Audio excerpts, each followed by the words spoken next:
Welcome back, sports fans, for another edition of our Pioneer Football Preview. Again, my name is Greg Buckner, joined here by Dane Pavlovsky.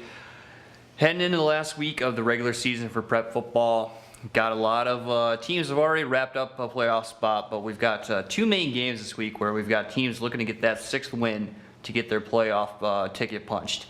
First game we got here, we have Morley Stanwood squaring off with Big Rapids. Now the CSA is split in two divisions, so this one's not a conference game, being in two different divisions, but Mohawks trying to get that sixth win to punch their ticket to the playoffs. Looking at this one here, what are your thoughts on the matchup here for the Mohawks, and do you think they're going to come out victorious and get themselves back in the playoffs?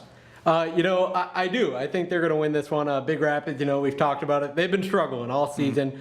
They have that one win coming earlier against Tri-County. And Morley Stanwood, they've been on a little roll here lately. They put some games together. They beat Perry in a high-scoring contest last Saturday.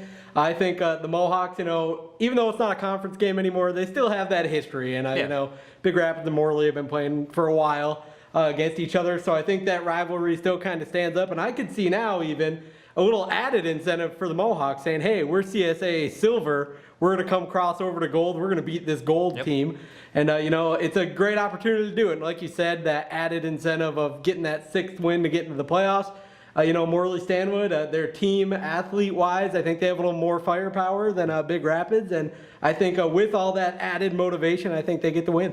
I'm going to have to agree with that one. I think, like you said, with everything that's on the line, getting that playoff spot and the way they've been playing lately, I do think this is going to be one that, they want. They're going to come out. And Big Rapids, yes, they've been struggling enough. The first half of games, Big Rapids has been playing all right, but they've just, I can't remember what the figure is, but they've been outscored a lot in the second half. So that's what I think it's going to come down to this Friday. But I do think the Mohawks are going to get that sixth win and punch their ticket to the playoffs.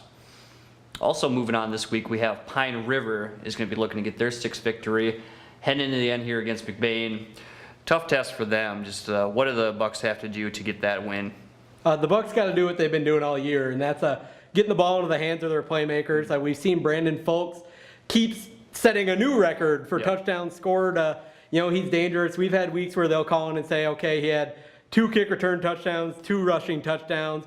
He's all over the field. Mitch McDonald has had some big games. They got some great defensive players. Mason Powell's done a good job at the quarterback position.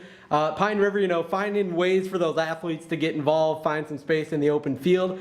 And, McBain's no slouch. They're both pretty similar, record-wise, ranking-wise in the Highland. But I think, like we said, that added motivation, we need that win getting to the playoffs. I think Pine River can do it. Yeah, I think, like you said, this is going to be a team obviously very hungry to get to the playoffs. I do think it's going to be a very tough test, but I do think just with that on the line, the Bucks are going to find a way to make some extra plays and get out with a victory and yet again get another playoff ticket punched in our area. All right, well, that wraps up our recap of 2 of the bigger games for this week. Now check out some of our picks for more of the local prep football games along with our picks for college and pro.